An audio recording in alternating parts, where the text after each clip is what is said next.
దేశాల మధ్య నిజమైన స్నేహం గురించి కథలు వినడం మీకు ఇష్టమైతే ఇది మీరు వినాల్సిందే. భారతదేశం మరియు రష్యా కేవలం మిత్రులు మాత్రమే కాదు. ఈ బంధం ఎందుకు మున్నేమో ఇక్కడ ఉంది.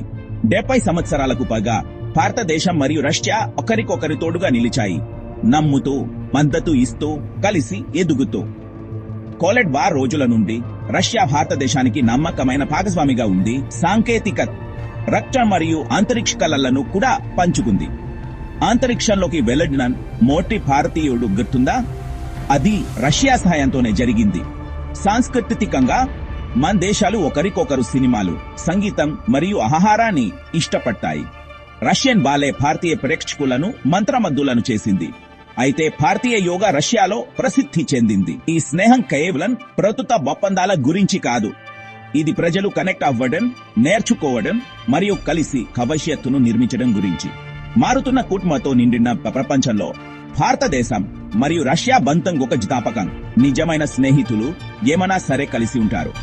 దశాబ్దాల నమ్మకం, గౌరవం మరియు స్నేహానికి ఇది మరింత బలపడాలని ఆశిస్తున్నాము.